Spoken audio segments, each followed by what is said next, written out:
I mean, in Bombay, the Salman Khan fan base is very strong, especially Mhm. amongst taxi drivers and let's say the lower middle class. So the way Salman Khan walks, you'll see a Mhm. lot of people walking like that. It's not just clothes, it's not just the dress, but even the mannerisms and the way they talk. It's Mhm. almost like Salman Khan has taken Swag. something from culture, but that little bit that he has taken has actually influenced mannerisms of Mhm. others. In a sense, I actually have no problem with that. Mhm. My problem is the Mhm. disconnect with our current realities. If we are not able to function better in our current world, then we are only becoming more isolated from our current world and becoming something else. That is where the thing is. Like if a celebrity was to model goodness, Mhm. and yes, we model righteousness from the celebrity, I don't think it's bad. I think it's good to Mhm. copy goodness. I think that's a very good thing. The problem is they are selectively good. They are only good in certain things, and they sometimes even believe that they are good. They tend to now believe that they have a good voice. They don't realize that actually they have a negative voice also. By being silent in certain cases, they're doing a disservice. Mhm. And so that's where my problem is, and I think this is a good way to bring in theology. Like, so Mhm. what is the role of Yeah. theology in this? Because this is where the church must speak.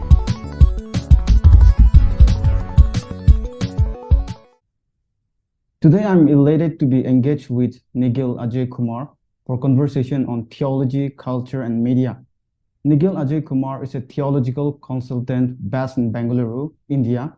Till recently, he was the head of the Department of Theology at South Asia Institute of Advanced Christian Studies, SAIX. Currently, he assists church organizations to develop training curriculum for grassroots pastors and lay leaders. Prior to his theological education, he worked in Filmfare magazine as a writer. He also has a YouTube channel which addresses issues on theology as well as featuring several original Christian songs. He has published two books. The first one, What is Religion? A Theological Answer, which was first published by Pickwick 2012, then Sci Express 2013, and Think Right, a theological handbook for critical thinking, research methodology, and academic writing, which was also published by Sci Express 2022. His current research interests include theology and culture, contextual theology, and biblical theology. Nigel is an elder at the Church, Gospel Church, Bangalore, an interdenominational church where he ministered to the local and migrant communities. He is also married and has one daughter.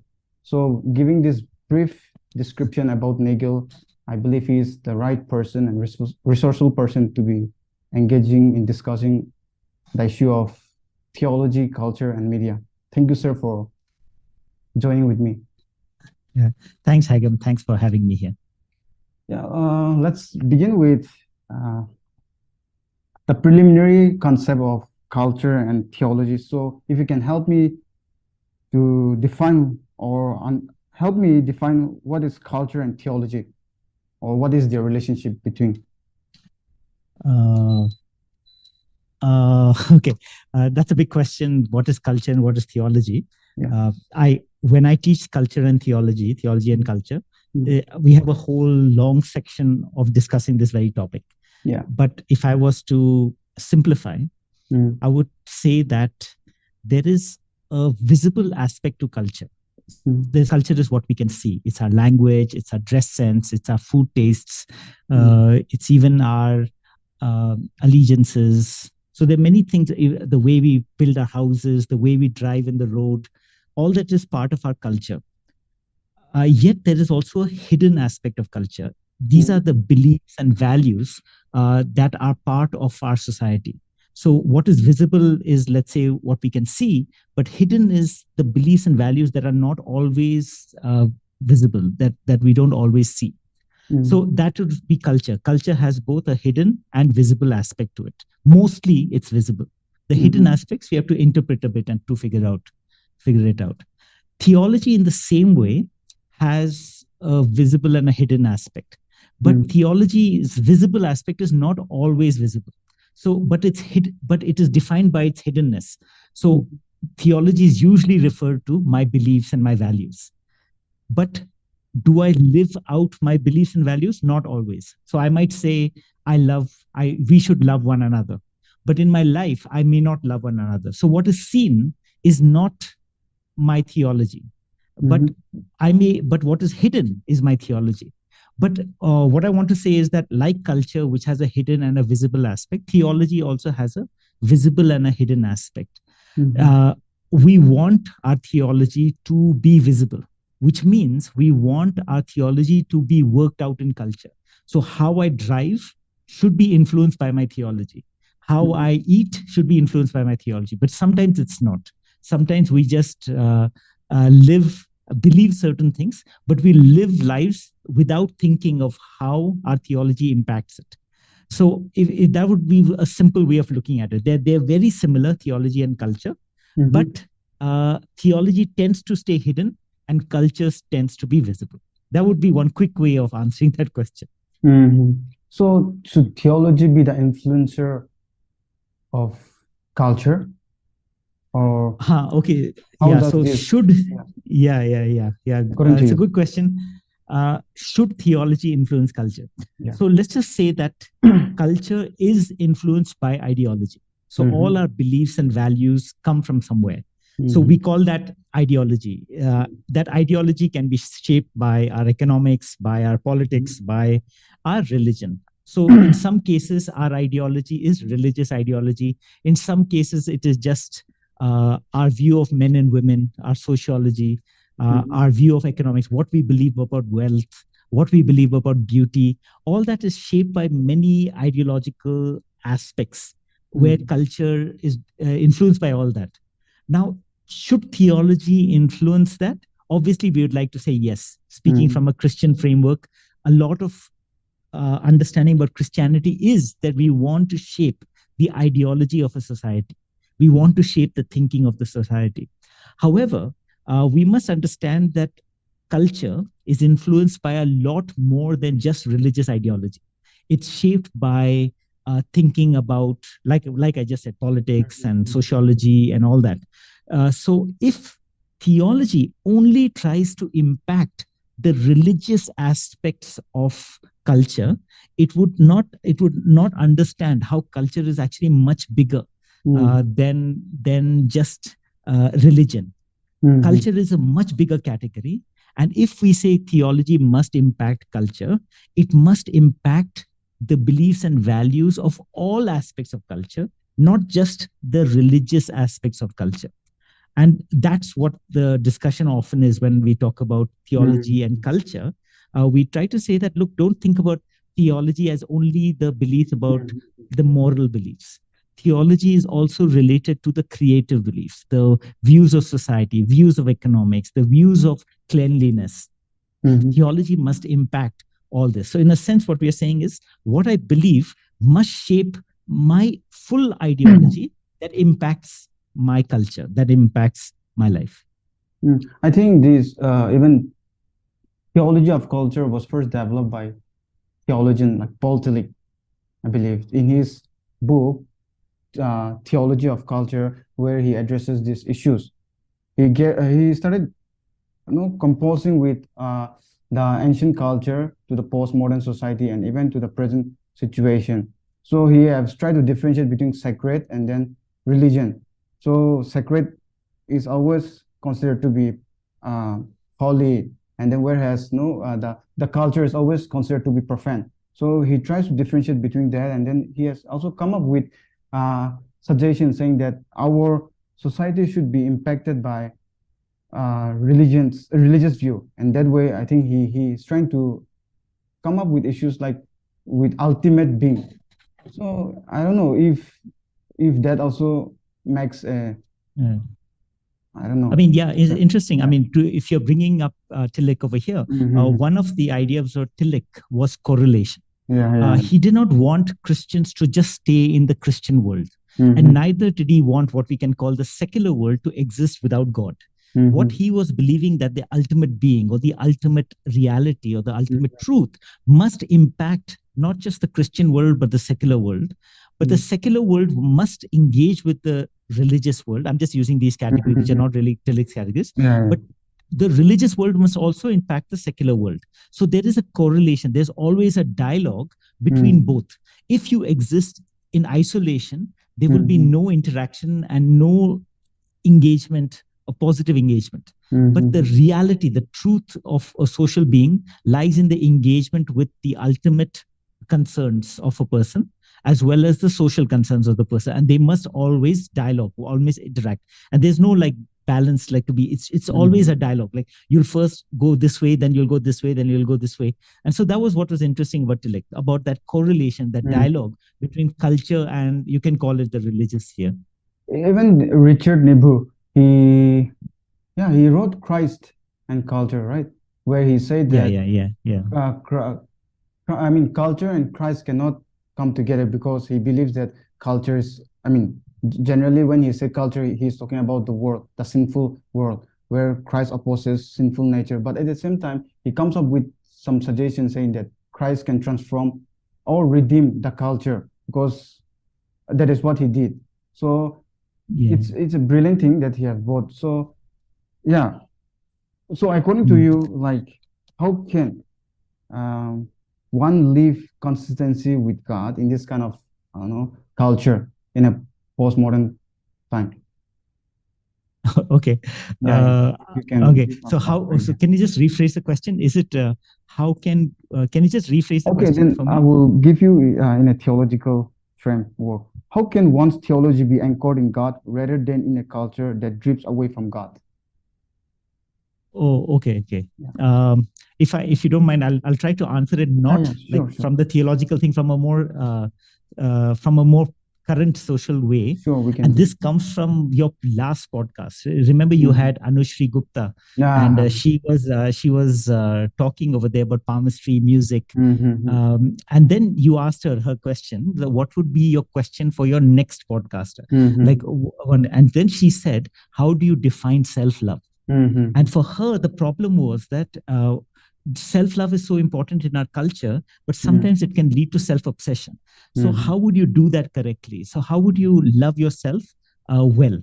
So if I could take that example, what is self-love in our culture? You have mentioned it, postmodern culture. Let's just call it contemporary culture. In our contemporary culture, where oftentimes we are so obsessed with self, we want things for self. We are a very selfish culture. We're a very narcissistic culture. We focus on ourselves. How do we bring in theology? How do we bring in matters of faith into this culture? And so when I was thinking about what Anushree Gupta was asking, I was saying, okay, personally, how would I answer that question? And so my first question was, okay, let's not bring in theology right now. Let's keep it within society and say, okay, what is self-love? Yes, I'm loving myself, but I don't know what self-love is right now. What is the opposite? Self-hate. What is self-hate? And I was thinking that, okay, self-hate means I look at my past life and I hate it. I look at my past life and I see something that is bad. I don't like myself in the past. Self-hate also is my present. I don't like what I'm doing currently. I don't like my job, or I don't like my relationships, and I'm in a very negative space right now. And self-hate also has a future implication where I don't see anything positive happening for me in the future. It's almost like my life is going to end up into something very negative. So self-hate is a very negative vision of myself in relation to time, past, present, and future. So self-love is me looking at my past and saying, hey, I have a very good childhood. I really look back and I say, I like my history. I like who I am. I like my past. And then self-love of present. I love my present. I love my job. I love who I am. I love the way I'm acting in my current relationships. I'm very happy with all my relationships. And my future, I have hope for the future. I'm looking forward and saying that, yes, something good is going to happen for me. My life is great, and I'm going to actually move forward in life. So both these ideas of self-love and self-hate can be delusional, which means that if I hate myself, I may be wrong. I may not be so bad, but I think I'm bad. In the same way, self-love could be delusional. I think I'm really good. I'm having good relationships. My job is great. But somebody else looking at my life will say, no, you're not that great. You're pretty messed up. And so I could delude myself to think that I'm good when I'm actually not good. Or I could delude myself that I'm bad. Actually, I'm not that bad. So how do we save ourselves from this delusion? And this is where, from a Christian framework, theology comes in, where we have something like a semi-objective framework, something outside ourselves. And when I say semi-objective, means ultimately all theology is interpretation. It comes from culture. We cannot just say my answer is correct. I have to understand that my answer is a perspective. So every theology is an interpretation of the scriptures, or every Christian theology is an interpretation of Christian revelation. And so I can look at, let's say, Jesus. I'm just giving an example. And I say, okay, Jesus is good. Let's just start with that presupposition. Jesus is good. That's what theology will tell us. So how do I measure my life in relation to Jesus? So if I was filled with self-love, I can measure myself in relation to Jesus and say, am I as good as Jesus? And if I say, oh, I am not as good as Jesus, then I have a measure of self-love that, yes, I do like myself, but I'm not as good as Jesus. So I'm not that good. Then if I veer towards self-hate, if I veer towards, I have failed, I'm not that good. When I look at Jesus, I see the same Jesus giving forgiveness, giving grace, and saying, hey, don't worry, if you don't meet up to my standard, I will forgive you. I will help you to reach that standard. I will walk with you. I will empower you to walk in the line of goodness. So there lies an objective framework, which is beyond just me. So that's where theology works in a very practical world today, where in our postmodern world, as you're saying, in this world where we are so self-obsessed, it is nice to have certain objective references that we can trust. We can look at and say, oh, wow, okay, this is nice. We appreciate that something is true outside me, which I can measure myself at, and it can encourage me to have a right view of myself. And if I go into negativity, find the grace and mercy to keep moving forward. So even Richard Neibuhr, in line with that, he said culture can be good or bad. So it's very paradoxical. That's what he said. And he said that the good is his grace, and then the bad is the sinful world. So as you said, we need to have some object. So he said that in order to redeem that culture, we need to look for good, and that is through the grace of Christ. That is what he said, and that is where he balanced the culture and also theology, keeping theology above culture from his perspective. So maybe, yeah, it's true. We need to have some reference. Yeah. Yeah, I mean, I don't want to contradict too much, but like in my study of Richard Neibuhr, basically what Richard Neibuhr seems to be doing is offering 5 different approaches to how Christians deal with culture. So one is the focus on supremacy, where Christ is above culture. Then another one is about paradox, where Christ is opposing culture. Then one is a Christ of culture. And then finally, he's also saying another one is Christ transforms culture. So the paradoxical is actually one view of the Christian faith. And that basically shows that there's a lot of diversity in theology, that there's no one theology. There's a theology that basically tries to say, let's stay away from culture. There's another theology that says, no, let us embrace culture and celebrate culture. And there's another theology that says, hey, let us engage with culture so that we can improve it. So Richard Neibuhr gives us a framework of how we can choose which kind of theology do we want to use. So in that sense, yeah, I find Neibuhr helpful. So I have also one question for you again, like summarizing this whole culture and theology. So the question is like this: if theology is used as an empty container that anyone can fit in with whatever one wants, then there's a danger of current cultural icons becoming a source of authority. How can a Christian thinker maintain a discipline of doing theology in present culture? It's like overlapping with the previous one, but then, yeah, if you can summarize it. How do we prevent compromising in our theology so that we prevent culture from influencing our theology to the extent that we lose our theological identity? So how do we maintain discipline? So again, a very good question and very hard to answer. And my own answer will reveal my own biases. But one thing that we want to say, that theology in history has always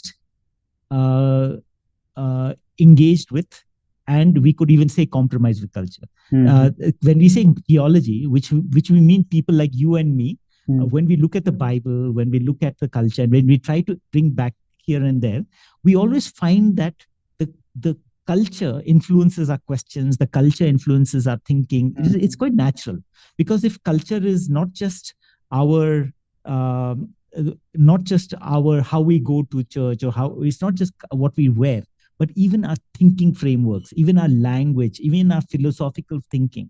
Like Indian philosophy is very different from Western philosophy. So if you grew up in an Indian context, you will be influenced by those Indian thinking frameworks.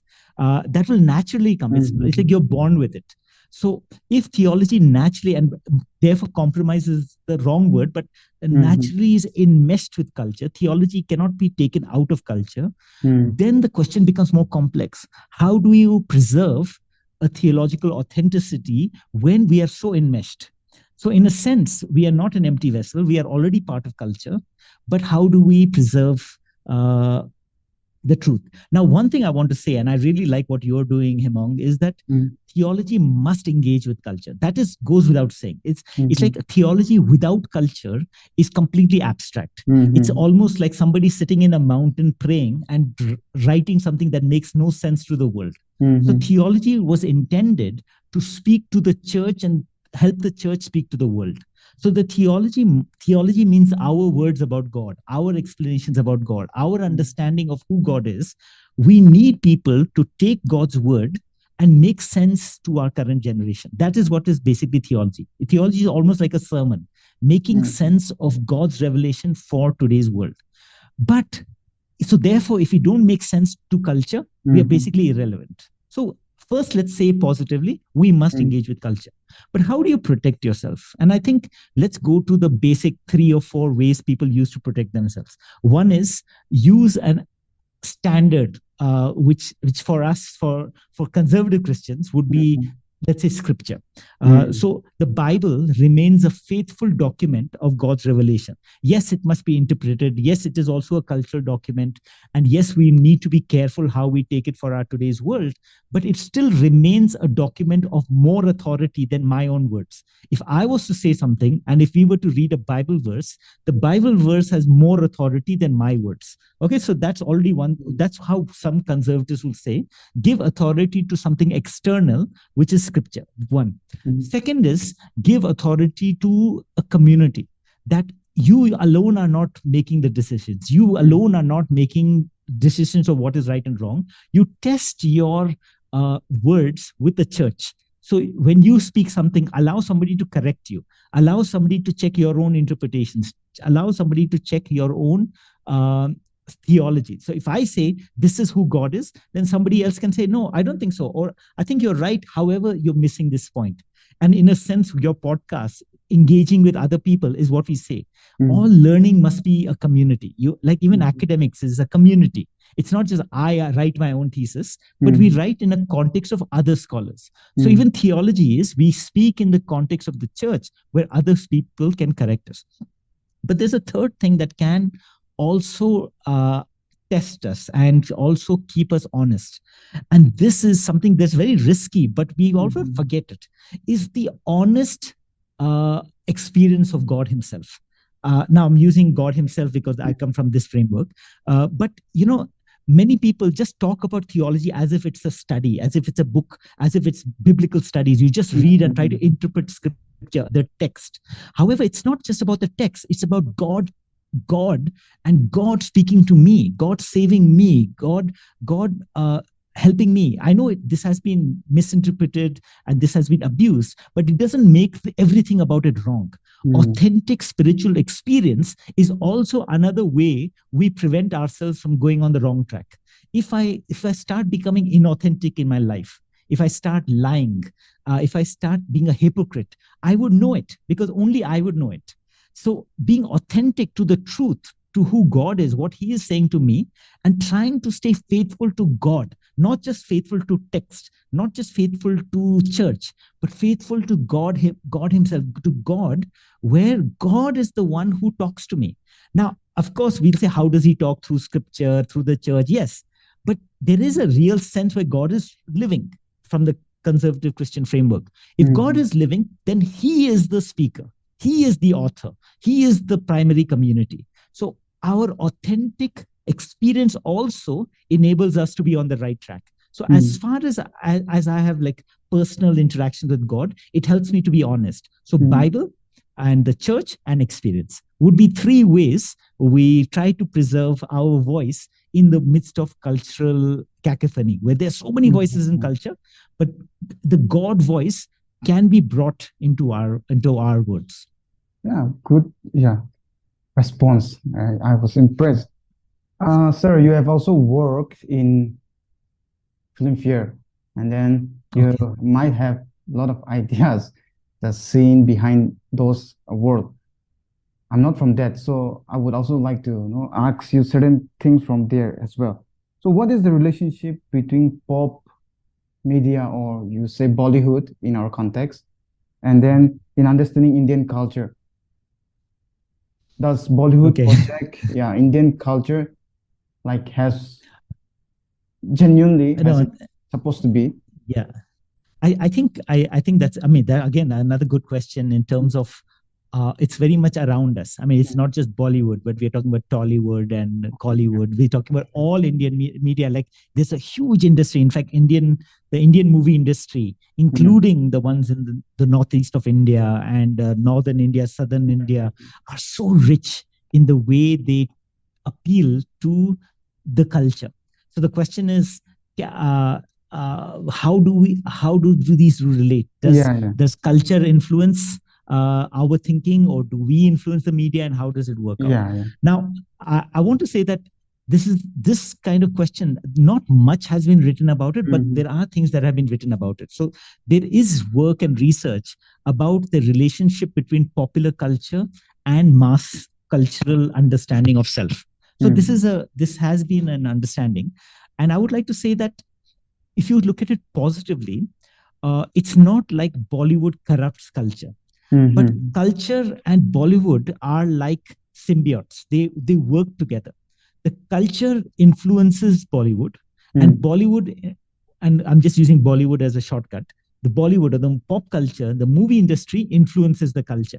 So you can almost look at it as correlation from Paul Tillich, that none exist by themselves. Without culture, you would not have movies. But without the movies, and if you could even broaden it, without the storytelling that go beyond before 1900s, what were our movies? It was the dramas, the Ram Leelas, the plays that would happen in our culture, the storytelling from our grandmothers and grandfathers, the oral traditions that were passed on through stories, that those were our movies. So the stories that influence us make us who we are. So it's almost like our stories form our culture. Who are we? I am this. If I say I am a Naga, then I'm just not just a Naga by the way I look, but I'm a Naga because of my history. I'm not just from Rajasthan because I was born, or my legacy is there, but it's my culture, my food habits, everything, and the history of Rajasthan also is my history. Like that, we can say that our stories shape us. So Bollywood has leveraged that. It has become the myth making, the story making of our generation, where it tells stories, whether true or not, that shape us and delight us. But at the same time, Bollywood is actually very interesting because it wants to make money. It doesn't want to just do cultural storytelling for the sake of it. It wants to get money back. So it wants to do something that will make you like it. And you must pay money to watch the Bollywood movie. So that means Bollywood is trying to cater to you. You means the audience. So it's not trying to just shape culture. It's trying to get something out of culture. It's trying to appeal to culture so that the culture will give it money. It'll increase its own wealth. And so that's where the culture shapes Bollywood. So my preferences will influence Bollywood. So if I like action and 1,000 other people like action movies, Bollywood will make action movies. If I like romance and 1,000 people like romance, then Bollywood will make romance movies. The idea is the culture shapes what Bollywood makes. There will be Bollywood that will make something slightly different, but mostly popular cinema focuses on mass. What does the mass like? So here, this is what's interesting in the scholarship that's available, that the mass shapes Bollywood like cultural aspiration. I don't just want to watch something. I want to watch something that is good. I want to watch something that is uplifting. I want to watch something that will make me happy. So I like it when, I'm just giving an example. I like it when a hero beats up a villain, because in my life, my villains are too strong. But in a movie, the villain is really strong, but the hero is stronger. So I like it. So as my culture, it's not that I will go and beat up a villain because I don't have that strength. But I like it when somebody else beats up a villain, and it's like my aspiration, my hope, my desires are expressed in that story. So that's where my stories or my desires are expressed in Bollywood. So you'll see a lot of like popular cinema reflecting popular culture's desires. Not that that is what is happening, but that is what we wish is happening. We wish people got justice. We wish that the good people won. We wish that we were strong and we were empowered to take life in our own hands. We wish for a happy ending. So in that way, we shape culture. This is not theology shaping culture, but this is just how pop culture and culture work together. Recently, you have sent me your article. I've read and I've also commented something.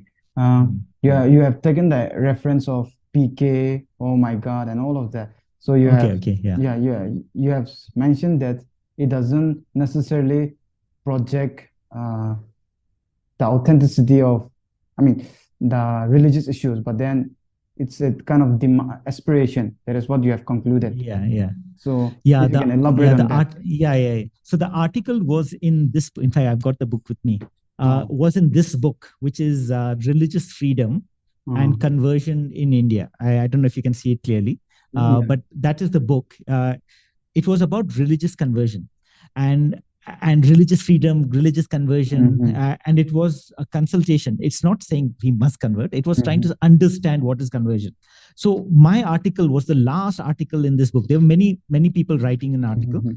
So in this article, so what this is the last article. It was Bollywood spirituality and audience desires.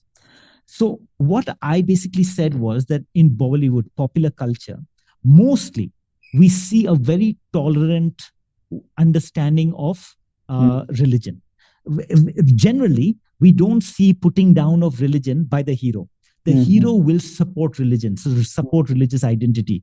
So you will see Muslims projected properly, Christians projected okay. I mean, Christians are not so much, but you'll see generally a positive portrayal of religion. So it looks like we are very open as a society. We are very accepting of other religions. Hindus and Muslims work together. Ultimately, we are all bhai bhai. A lot of the 90s movies, 1990s and the 2000s were very positive in religion. Of course, now today there is a shift, but let's focus because you mentioned PK and all that. Those movies were very strong in terms of cooperation and understanding God positively, regardless of religion. But embedded in that, especially from a Christian framework, was a view that this is the hiddenness of culture, which we can see it's positive, but hiddenness was, it seemed very anti-religious conversion. That Bollywood does not depict conversion ever. And if it does, it depicts it in a very negative way. That it's like, why do you want to change? Be happy where you are. That don't try to change your religion. Be happy with your context. But you can grow. We can all work together. But they never depict conversion. And if they do conversion, it's not like as if it's a good thing. We are talking about popular cinema. So that's what this article was, to understand why is that there in Bollywood. Like, we must understand that in Bollywood, which is positive towards religion, but anti-conversion. They don't agree with conversion. This is pop culture.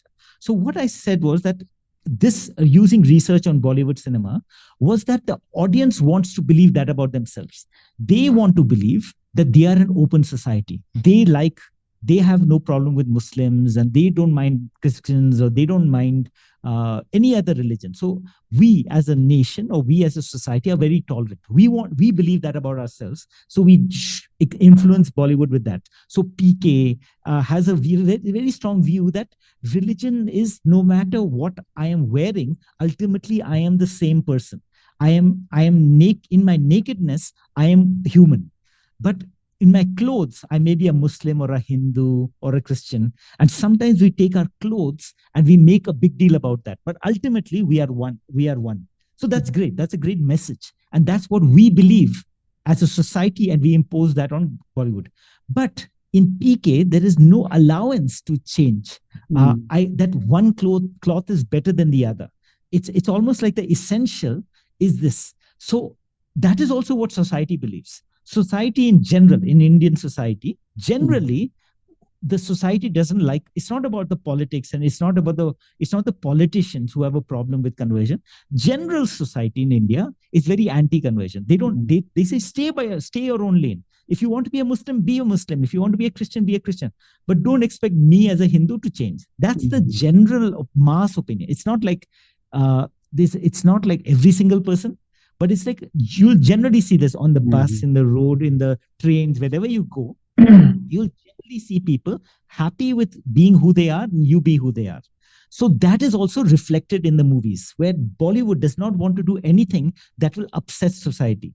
So they don't believe in conversion. So that's what this article was, that somehow, if you want to understand what does India believe about conversion, just look at the Bollywood movies and you'll see they value religion, but they basically say, yeah, you stay in your own lane, we'll stay in our own lane. Don't try to mix and match. And yes, beware of the corruption of religion, that where money-mindedness and abuse of power, or that you should be aware of. And that is for any, whether it's Muslim, Christian, or Hindu, we should be careful about abuse. But don't try to change my religion. Don't make me from Christian to Muslim or like that, or a Hindu to Muslim. Or you don't do that, as long as we work together in improving ourselves. That would be the general thing. So I said I'm not trying to say I agree with that. I'm trying to say it helps me understand the nation by looking at pop culture. True. Even some movies contain nationalism, and it promotes like PK movies and all. It promotes tolerism actually, but in a way, it is also, as you said, anti-conversion. But it also promotes inclusivism again at the same time. So being a Christian itself, like sometimes it contradicts, but then it's a good way to take positively if those kind of movie, culture. How do you also look it from a negative perspective? How this pop media has really influenced the youth in terms of adopting celebrity lifestyle and things like that?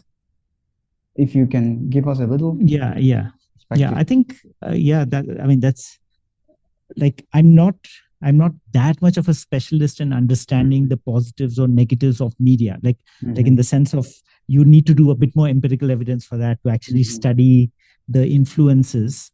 We have a lot of Western data, but Indian data on the influence of Indian media on the lives of people, and to say that is negative, it's a little hard.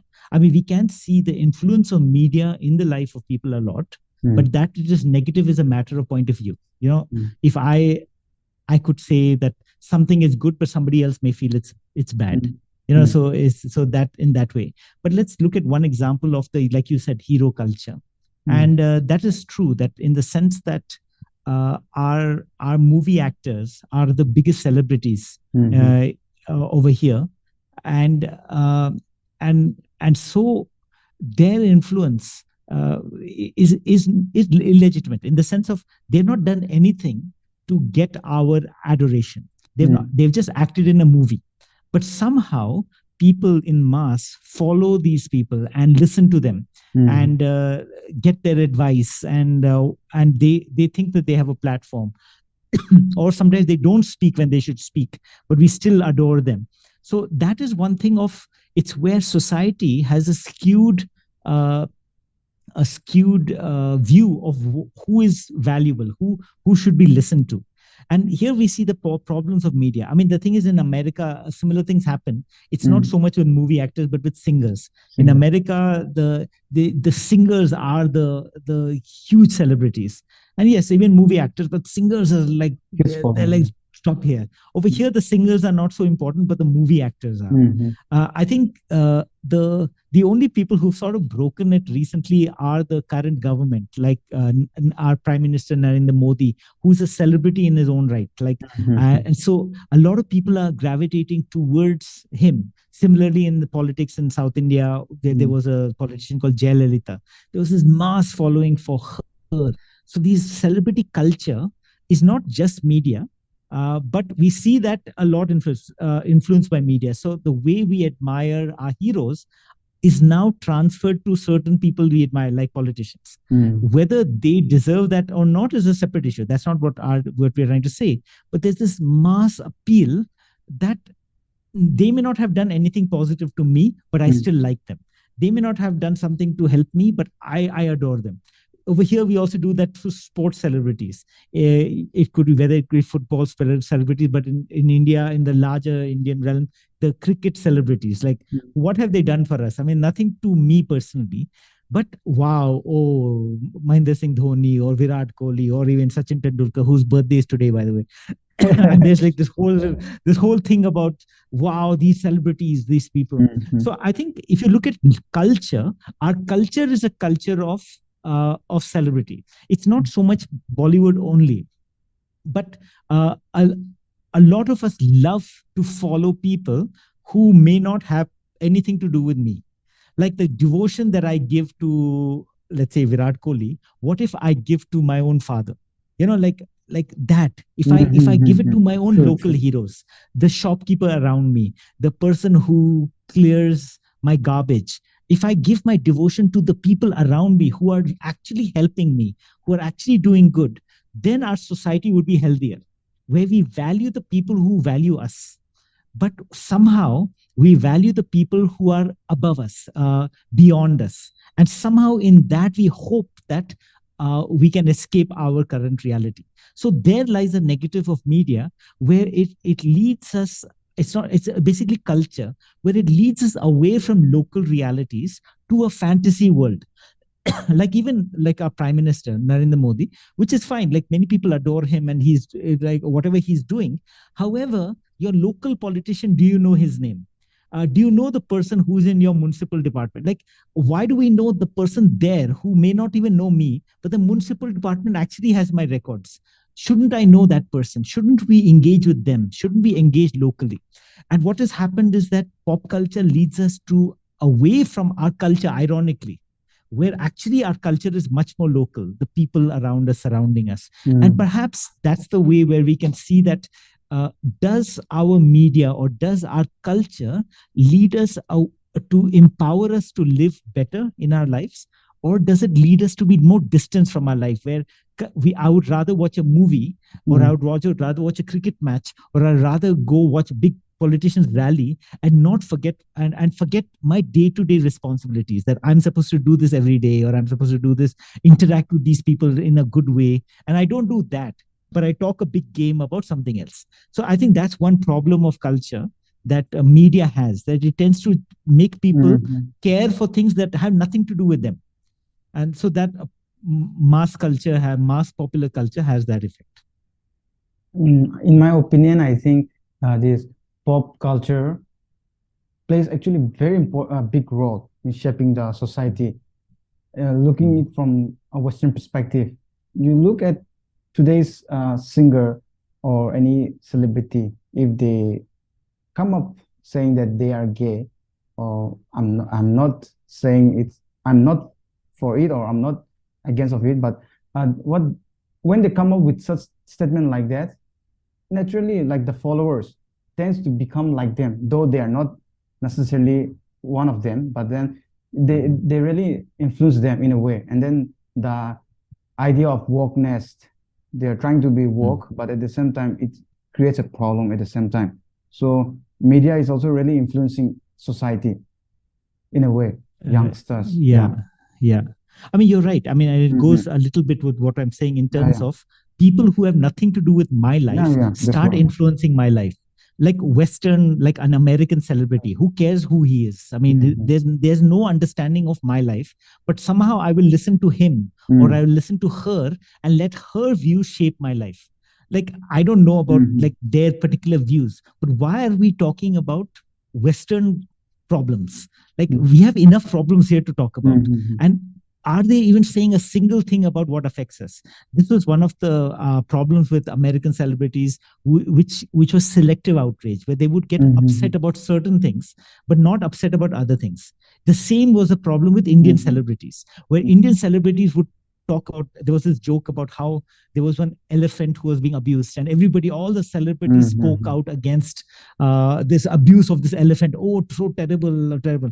But then one woman was uh, there was violence done against a woman, and not a single celebrity spoke out in favor for the woman or about that, Mhm. because the celebrities are afraid. So they're selectively upset. They are upset about what it's safe to be upset about, and what they should be upset about, they're not upset about, or they don't Mhm. share it.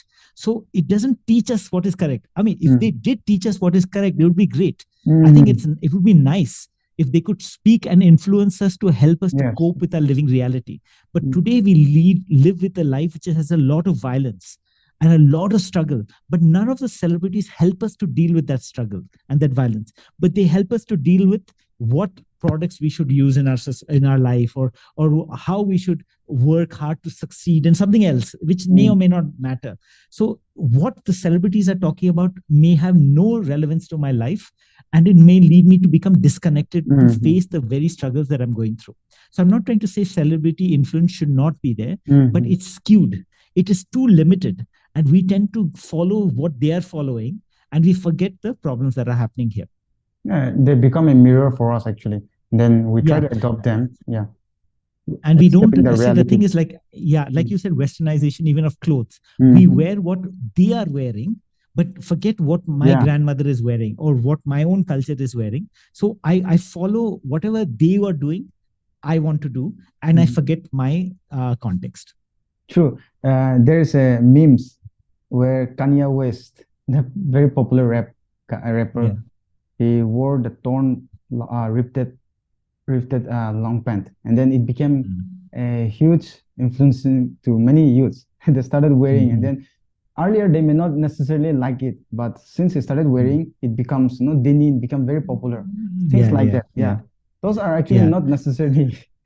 Yeah. Yeah, I mean, in Bombay, the Salman Khan fan base is very strong, especially Mhm. amongst taxi drivers and let's say the lower middle class. So the way Salman Khan walks, you'll see Mhm. a lot of people walking like that. It's not just clothes, it's not just the dress, but even the mannerisms and the way they talk. It's Mhm. almost like Salman Khan has taken Swag. something from culture, but that little bit that he has taken has actually influenced mannerisms of Mhm. others.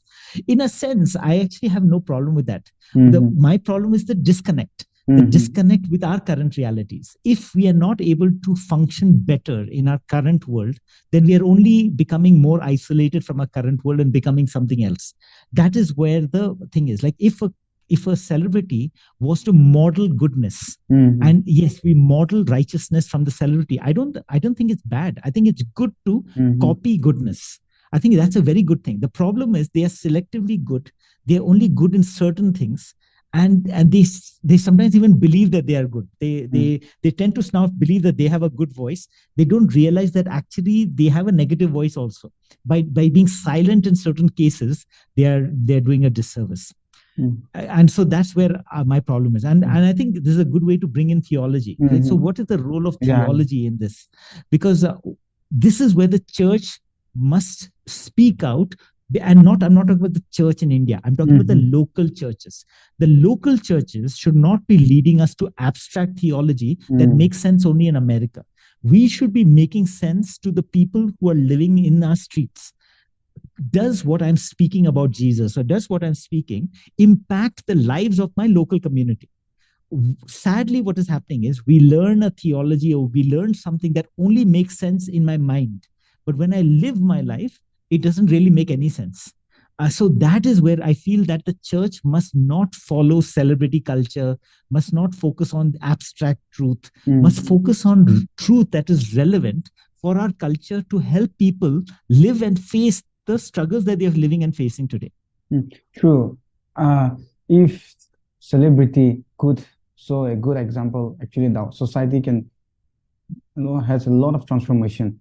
There's a Yeah, it recent can. Yeah. Netflix series. Actually, it's called Beef. If you have watched or watching, Okay, I've heard of it. I've not watched it. Yeah, yeah, yeah. there's a scene where a Christian worship scene is shown, and it's a good thing. And then likewise, like if I mean, we don't necessarily get a privilege working in a mainstream media because we are adhering to certain beliefs and all of that. But if they get a privilege like that, and then if they can really influence, get a role, and then I think they can be a good examples to the audience. Yeah. Yeah. Yeah. I think there's one danger in Christians trying to influence media. Yeah. And this is what I saw is that, Christians, media is very big. It's not just controlled by one person. Media is this huge behemoth. It's a huge thing. And as one person or as one small community trying to influence it, it's basically you will be influenced more than you influence it. I remember once when I was in Filmfare magazine, I was interviewing a Hindi movie celebrity. She was a senior celebrity. She was very famous in the old days. Now she was old, and her daughter was just coming into the film industry. Now, when I interviewed her, she was like, I asked her the typical questions about her life, her career, and how she's doing, and somehow, because the conversation just moved towards me in terms of who am I. So I just mentioned, oh, I'm here, and I didn't usually want to say that I'm a Christian, but it came out that I'm a Christian. Actually, this woman was a secret Christian. She was a Christian also. She was also a believer. And it was very interesting. But immediately, rather than see me as an ally or see me as something good, she started apologizing because her daughter was doing things that were very embarrassing. Like her daughter was acting in movies which like revealing clothes and acting like in a very non-Christian way. And she started apologizing for her daughter. The interview was not about her daughter. She started saying, oh, you see, my daughter is coming to the industry. And when you start, this is what we need to do. But that's the only way we can make an impact. And my interview was not about that. It was not about faith. But I found it very interesting that Christians who enter into the movie line find that it's very hard to maintain their Christian faith. And then the church, which is so judgmental, immediately we will judge, oh, you have done this, you have done this. So on one side the church will judge, and the other side they will compromise, and there's very little help. The celebrities are not able to survive, and the Christian church will judge right, left, and center if you make even one mistake. Now I basically share that story by it's very hard to influence Christian celebrity culture or it's like that, which is why I say that the only influence that the church can actually have is at the local level. And we can only influence my congregation. I can only influence that. But if I can make an impact in my local culture and help them engage with celebrity culture, help them engage with media, help them engage with the issues that are around us, that I do a big service. So the church functions as a help to interpret media, to explain media, to engage with media. We actually become a community that helps the local community engage with the world around them. Talk about pop culture, talk about politics, talk about sexuality, talk about love, talk about so many things that affect common culture that the church does not always talk about. And I feel that rather than enter into the media space, the church must actually help the local community engage with the media space. We are the middle. We can help our local community engage with the culture that's around us, both the mass culture as well as the real grassroots culture that's around us. True. Yeah. One of my friends, she's now working in a small scene in movies and all. She said like, when we work there, seems they are warned that they don't express their faith. Faith should be kept subjectively, not you cannot express in a mainstream media, because that becomes offensive to others. So it's very hard for her to play a role of Christian life at the same in this kind of media. Yeah, Very true. yeah, yeah, I can feel her yeah, yeah, as what you said. It's true. Though she wanted to yeah, excel, but doing that certain things will oppose again her faith. So yeah, things yeah, are like that, quite contradicting. It's true. yeah, yeah, yeah. I think church can also start talking about those kind of issues, among our Mm. congregation, as you said rightly. Yeah, We need to, yeah. do that. We can't just close our eyes and then, talking about Mm. abstract God loves us. Oh, I mean, those are there, but then it's true. Mm. Um, Mm. so, sir, like, I also wanted to know a little bit. Actually, I did not think about this question, but as you have started sharing about this grassroots ministry kind of things, I think you are doing that now. So if you can tell us a little bit, what do you do there? I mean, Oh, how, okay, okay. if that is Yeah, okay. I can't talk too much about what I'm doing. I mean, it's just Yeah, fine. basically just a little bit in terms of, see, I was first teaching in a Bible college, which was Mhm, a very good Bible college. But in a sense, I was teaching people at the master's and the PhD mhm, level. So mhm, our concerns were very academic, very philosophical, very theological, and some would say abstract. I don't mhm, think academics is abstract. I think mhm, academics can be relevant. However, if you only live in academics, then that can become abstract. Then mhm, you are not able to engage with the world. mhm, So then I shifted to, let's say, what I'm calling grassroots ministry, where working with local pastors and local churches, sometimes in villages. mhm, Some people don't even know Hindi. Like mhm, their language, even in North India, they'll know only another root language. Hindi is like uh, next level for them, and definitely they don't know English. mhm, So at that level, I find that I am already very alienated to them, even though I'm working mhm, for them. So I'm working on developing material, like teaching material for them in a language that they can understand. I'm working with a group of people to do that. But mhm, I'm finding that no matter what, there's a distance between me and them. mhm, Because of my upbringing, because of my English ability, because of what I've been taught. So it's been a very big, humbling experience that I am not that good in mhm, grassroots ministry, that I have to learn more. I have to understand their struggles and their concerns. And what I think is important, they may not think is important. And so I'm having to spend a lot more time trying to understand their point of view. And sometimes my view of what the Bible is saying mhm, is less important than their realities of what they need. And so I'm having to find that my theology and my understanding has to always be seen through their eyes, and only then can we reframe what we think is right. And so mhm, it's like helping them to come up with something that is useful for them, but it means that I myself must relearn what I believe is true. So that's where I am right now. So I'm mhm, actually in a very, it's not an easy place to be. It's actually a very difficult place, and I would love to say I'm successful, but I'm not. I'm really struggling to understand the grassroots mhm. mindset, but it's also causing me to rethink my own faith in the midst of the challenges being faced in the ground realities of India today. That seems to be very challenging, sacrificing as well.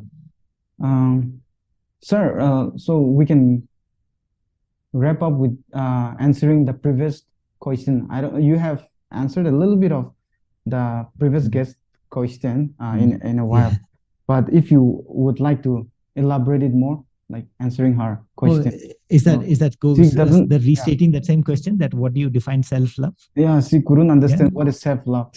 So Yeah, if yeah. you can help her. So perhaps I can say that with a story, Yeah. with a story of a person. I won't tell who that person is, and Mhm, I'll just uh, mention that this was a person who was um, going through the struggle of this very question, this idea of self love and self care. And so in my understanding, especially when I was younger, I was very much focused on God, God, God. So my mhm, in my younger days, I would talk a lot about God. So any mention of self, self, self is a problem. You have to mhm, focus on God, God, God. And this person was talking about self, and I need to take care of myself, and I need to do that. And I saw myself imposing the God language without understanding the self-love language. I found that if I represented the church, or if I represented Christianity without understanding her struggles, I was imposing something from outside. And I regret that a lot. I think that a person's journey to either recover self-love could be trying to love self because they hate themselves, because they've been abused, or because they've been going through a lot of rough time. So when they try to recover self-love, that I need to find who I am, uh, they may be doing that for a reason. And I, from representing the church or Christianity, try to impose, no, God is the one who must be loved. God shapes our thinking. Theology is what is correct. I basically lost that relationship. That person found me too abstract, found me too irrelevant. And the relationship it was just a friend. It was nothing more than that. It was a friendship, but that person stopped talking to me because they found me just too much of this God person.